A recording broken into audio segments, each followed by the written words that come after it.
Welcome back to Good Morning La La Land. Andrew Tarvin is in the house, and I'm so excited to hear all about your book. He has a great story. Left his apartment in New York City 2 years ago with carrying on bags across the United States, traveled 50 states and gathered 50 stories, and here he is today to give us the lowdown. Yeah, hello. Thanks for being on the show. Absolutely. Thank you so much for having me. The world's first humor engineer. Here we go. Here we go. Making it happen. Making it happen. Did you guys work that out before? No, we're not cool Amazing. enough to even try and make No, it that was happen. just in the Spontaneity. moment. Yeah. That's what it is to be a humor engineer. Yeah, that's right. Exactly. That's a big part So of it. 50 states, you're in La La Land. We Mm-hmm. want to hear, tell us about this. Give us Yeah, what inspired this story? Yeah, so the inspiration for the book, called The United States of Laughter, is I was 31 years old, living in New York City. I was traveling a lot for work and decided, what happens if I don't actually have a home, right? So I put all my stuff in storage, thought I'd do it for 2 months, turned into 18 months, traveled 159,000 miles, which is about 6 trips around the globe equivalent. Wow. Spoke or performed in all 50 states, 14 countries, and on 3 continents. And what I realized is in the first 12 months, I went to all 50 states. And I had experienced so many cool journeys that I was like, I want to tell these stories of what I've picked up, and not just the big places, certainly LA, but then also the small places across the country. And so that's where the book comes from. It's a story from each state talking about my journey. So were you just like, you came into the town and you were like, where's the nearest stand-up? Or like, where did you go speak? Yeah, so it was in different spots all across, depending on what state I was in. So, for example, I was in South Dakota. The only place that I could find in South Dakota to perform was a biker bar in Pringle, South Dakota. Pringle, yep. Population 112 people. And so me and my brother, who was with me at the time, we drive up, and it is at a biker bar, Harley Davidson, and like one regular bicycle for some reason. And were you on a Harley Davidson? I was not. We were in some rental Ford Focus or something. Yeah, exactly. right, someone right. pedaled someone that didn't get a pedal Harley bike. yet. It's You tough, got a man. pedal there, right? Yeah, Yeah. pedicab coming up or something. But there's a guy sitting on the porch with a gun on his knee, Oh. No. and we're like, we have no idea what to expect. Seems comfortable. Right, exactly, right? That's where I want to go speak. But we go in and meet incredibly nice people. So like I perform, and a woman comes up to me afterwards, short black hair, 2 neck tattoos, a few missing teeth, no idea what she's gonna say, and she's like, I don't know who you are, but I'm your newest fan. Wow. That is no small feat. Yeah, Right? But it's just one of the cool things that I experienced, and the reason why it's called the United States of Laughter is that I realized, despite what we see on the news about how we're always kind of at odds with each other, there's still one thing that does unite all Americans, and that's laughter. So true. We've been trying to incorporate more on the show. I'm actually taking an impromptu course over at the Groundlings, which is one of the supposedly one of the best impromptu schools, because I know that laughter is like key to connecting with people, and I gotta bring it on, right? Yeah. Right. So you're doing growlings. I'm taking notes. Yeah, right? From you? Exactly. Yeah. I love that you kind of talk about preconceptions and walking into these places. And I read, being a Michigan girl, page 115 of this book and your experience in Michigan. And I had to laugh because, well, you tell the story, and then you're funnier than me. Right. Well, yeah. So Michigan is the worst, right? That's the title. That's the title of the book. I didn't even want to say the title I because know. being a Michigan girl, I definitely have to disagree with you on that. Right, but here's the thing. I grew up in Ohio, right? Born and raised, and so Ohio State-Michigan rivalry. But also my beef with people from Michigan, and Jeslyn, you probably do this, is whenever you ask someone where they're from in Michigan. Yeah. They love the fact that their state is shaped like a hand. They're like, oh, this is Michigan. What? Oh I'm my from God. right, like I'm no from right other here. state Let me does just that. point it out. Right. I'm from Yeah. right She's right here. there. But see, when you ask me where That's I'm from in hilarious. Ohio, Yeah. I don't make like a makeshift Ohio. Yeah. I'm not like. Well, you should give people a better geographical understanding of where you're from. That's Yeah, hilarious. but Wow. like Italians aren't like, Yeah. well, if Italy is a boot, I'm from Italy, right? In Doesn't LA, happen. we're like, well, I live off the 405. Yeah, and then it's all we go highway down related. the- Yeah, the street. So it's like, I'm from LA. Is that what LA looks like? I don't even know. Yeah. No one knows what it looks So like. true. It's funny because also people from Michigan have this like hatred for people from Ohio simply because of the sports teams. I know when I go and visit Ohio, I tell people I'm from Indiana Because if you say you're from Michigan, you're already like, ooh, on the outs. Yeah, and so that was my kind of understanding going to Michigan. And so then I ended up having a fantastic time in Michigan, and I hated it. Right, because I want to keep the stereotype in my head that I hate Michigan, and so I go and I visit a friend, and we go to a park on a beautiful 80-degree day, and in this park there's one of those big slides that you can go down when like a burlap sack, and I'm like, the whole time I'm up at the top, I'm like, all right, just please let me like knock out a kid or like break a bone or something. I gotta hate this I got place. to justify The Buckeyes won't hating like you. Michigan, Yeah. right? They But won't you like me. can't hate Michigan because we're so nice. But so nice, and so that was, it was kind of a microcosm of what I believe travel can do, is that it changed my perception, right? love that. When we only have this stereotype view of people based on pop culture, what other people tell us, we have one view. When we go there and actually experience, it's like, oh, that is different, right? And that's what made Michigan even worse, is that it added a learning lesson Right. to my life, and I'm like, But what about you being from New York and now being here in California? There's a lot of juxtapositions there too, right? Right? yeah, absolutely. Like, I love LA. I love coming to LA. I've had fantastic experiences here, hiking up to Griffith Park. I do love In-N-Out.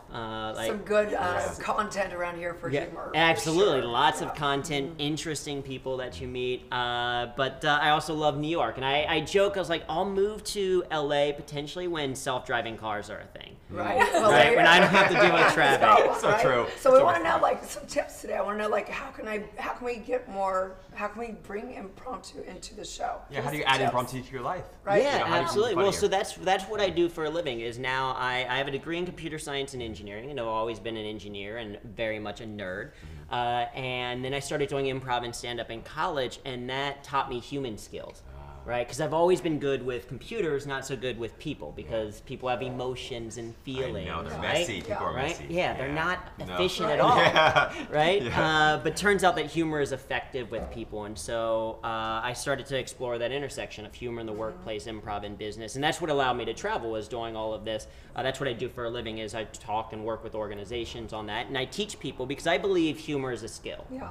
Right, and if it's a skill, it can be learned. And I'm someone who's had to learn how to do. So give us a, somebody's watching right now. They're Mm-hmm. like, okay, great story. What's in it for me? Like what can we tell them How today? can I be funnier? How can you be funnier? funnier? I want to meet more Exactly. women. Exactly. You want to be funny That's or be more basically- winner or yeah. get paid more, or Right, whatever it is. exactly, Right? yes, yeah. love, So yeah. the first thing that I say is, the first thing is share your perspective or your point of view a little bit more, right? If you think about very good stand-up comedians, whether it's Ellen or Chris Rock They or all Dave have Chappelle, opinion. they all have a very specific way of seeing the world, and they share that Oh, yeah. with people. So for like example, like, do any of you have any like irrational fears? No, not at all. I've never been afraid of anything. Yeah. all of my fears are very rational. Exactly. They're all I'm weirdly perfectly. I'm weirdly afraid of going down an escalator if it's not moving. So I get so nervous to yeah. walk down the steps of an escalator if it's not moving, like knees shaking. I don't know. I just feel like it's gonna start and then I'm gonna shoot off the thing and fall down. Right, and then you're gonna get like grinded up down Yeah, at the but, bottom like, because those are grinded up basically teeth at the bottom, right? Basically, I've lost a shoe to an escalator before, and now I am terrified. Right? Yeah. Right. So you can take things and ideas like this, a different way of seeing the world, and then share that. So for example, I have an irrational fear that I'm gonna die by sneezing. Not that like a sneeze itself is gonna kill me, but I'm gonna be like driving along the road and like I'm gonna sneeze, hit my head on the steering wheel, fall off into a ravine, right? Yeah, So we start by sharing our perspective, our point of view a little bit more, and then from that we can explore and heighten, right? So that's what we learn in improvisation is how to accept and build or say yes and. We can say if this is true, what else is true? So for example, for me, it took me going to the state of Florida Yeah. to realize the rapper Flo Rida Yeah. got his name Yeah, from his from home state of Florida, and he put a space in it. Yep.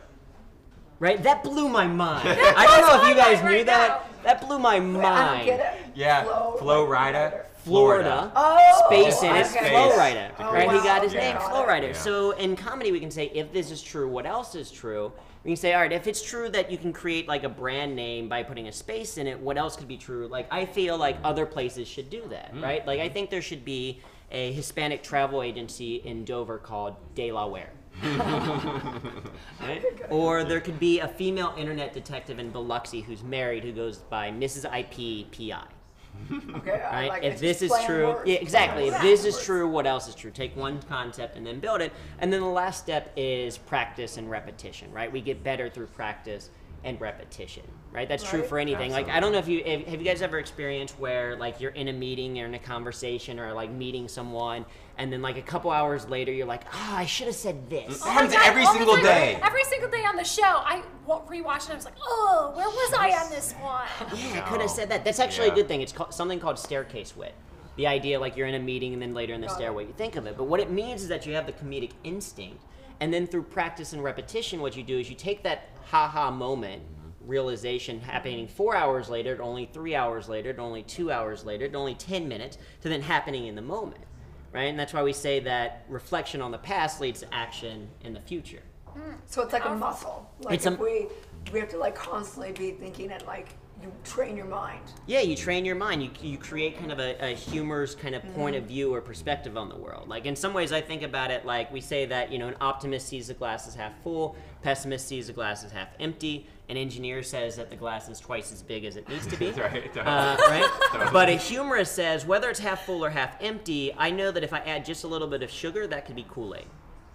Right? It's just about changing your perspective a little bit about what you're doing. As you're talking, I'm discovering like probably the biggest lesson learned from this conversation, and that is simply just to bring him along with you to Yeah, parties, that would be so you better. can be funny and I can take credit. Well, and that's the beauty of like awesome. that's what you learn in Right. improv Yeah. is how to yes and build off of each Yeah. other and set something up. And so it's not always about being the funny one yourself, Yeah. but setting Teaming someone up. else for that Well, success. it's important to note, though, too, that he wasn't always funny. We mentioned earlier it's something that he learned he taught himself. And one of the most Thank interesting, goodness. I yeah, hope. one of the most interesting things that I know personally about Drew is he is one of the most analytical people I have ever met. You He is- engineers are all like that. Oh, They yeah. all go He's funny. got a spreadsheet, an Excel sheet for everything, even down to laughs per minute of what works and the science behind the joke. Wow. Yeah, and that's I I think gotta read it. Yeah, I think gotta that's read it. partially what has allowed me to be a trainer of this. Is that in a way I've kind of reverse engineered comedy and kind of looked at what works and what doesn't. Because like I said, I've done over 1,000 shows and stand up improv, all that kind of thing. I've done all 50 states, and I recently went to my high school reunion. And when people found out that I did comedy, they're like, "But you're not funny." Right. Right? Because like That's growing so up, I funny. was never the life of the So party of funny, the huh? class clown. My senior superlative was I was voted teacher's pet. Wow. So I have a question for you. So Yeah. say someone's watching right now and they want to develop the skill, whether they're a comedian or they just say, you know what, I just want to have more fun in my life. Yeah. I know you've probably been to LA a few times, so you must know some places. Yeah. What can they do in LA specifically? Well, I think improv is a great place to start. That's how I got started. I went to school at the Ohio State University, got a degree in computer science and engineering, but my best friend there wanted to start an improv group. He needed people and forced me to join. And so I got into it through improvisation. I think that's a great way for people to do that. So I think Groundling certainly is one. sure. UCB, IO West is out here. Comedy Sports is great for short form improv. There's plenty of opportunities, and it's all just about that practice and But repetition. I'm really curious for you personally, as a person who wasn't funny, what did you like about improv? Because that wasn't a natural transition for Right. you, I wouldn't think. No, well, what's beautiful about improv is, and taking these types of classes, is that it creates a safe space. Because if you think about trying to be funny and it's like, oh, I want to go and do stand-up, to a lot of people that's very intimidating. Absolutely. Whereas in improv classes, you're in a smaller group with a group of people who are all trying to do the same thing, and there's no one like Instagram living that or anything like that. If you mess something up, if you say something weird, if it's not funny at all, no one sees, right? It's done, you're over with it. And so it's just about creating that safe space, and that's what my programs are as well, is to create people and give people an opportunity to practice this skill in a safe environment so that later when they're applying it, whether it's in an interview to try to get a job or to manage their own stress at work or to try to impress someone at the bar, then they're comfortable because they've already had the practice and reps of it. Love that. I had a question. Yeah, so you've had this incredible success. You wrote this just really interesting book about being a human engineer and your travels across the United States. And I wonder, at any point in time, did you ever, go someplace and have had an act or a performance and it just felt completely flat and it didn't work at all? Yeah, so I was it's not in the book, but during my nomadic travels, I went to Singapore for some work and saw that there was a stand-up show in Malaysia. So I was like, all right, let me go to Malaysia and do stand-up. And I did terribly. I bombed like I haven't bombed in a long time. And part of me was like, you know what, maybe it's just, it was my first time doing stand-up in an Asian country. I was like, maybe that just culturally gap. people, they don't laugh that much and maybe it's more reserved. And then the guy got up after me and he crushed it. No.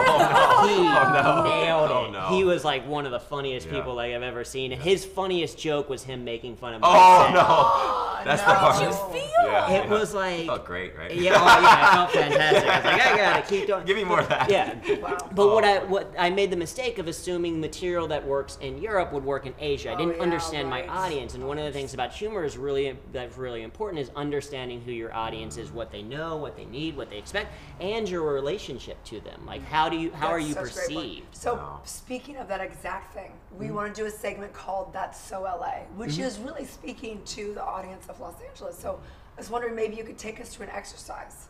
What would that look like if you're going, okay, I'm going to teach you guys how to do some improv. Let's brainstorm on That's So LA. Well, yeah. So interestingly, we're in our first few days of production. We're still trying to figure out what our dynamic is and what we can contribute and deal with our community, Los Angeles. So Yeah. there's something. Well, and I think so. That's So LA is based on observational humor, right? So one of the things that I train on is that there's various tools and shortcuts that humorists use to create comedy. Things like association, right, which is comparing two things unique together. Things like Yeah, like incongruity. New York versus LA, Right. dating Yeah. and all kinds of stuff. Exactly, yeah. So you can do kind of a That's So LA of like in comparison to other places, Yeah. right? That's So LA versus New York. That's So LA versus Chicago, right? There can be a lot of interesting juxtapositions there, or just observational humor. Like, what are the things that, breathe LA? So traffic is certainly one of them. So what are the Tuesday, activities? yoga, Yeah. step and repeats. Yeah, and specifically, what is the approach to it? So I would be curious from you guys. If you're sitting in traffic, what's your strategy? Split lanes. Split As lanes? fast Yeah, on your as I bike? possibly can. On your Yes. bike? Yeah. Split lanes. Do not look side to side so that people don't get mad. Yeah, They exactly. can't Well, and so here's share the their thing. anger So with me.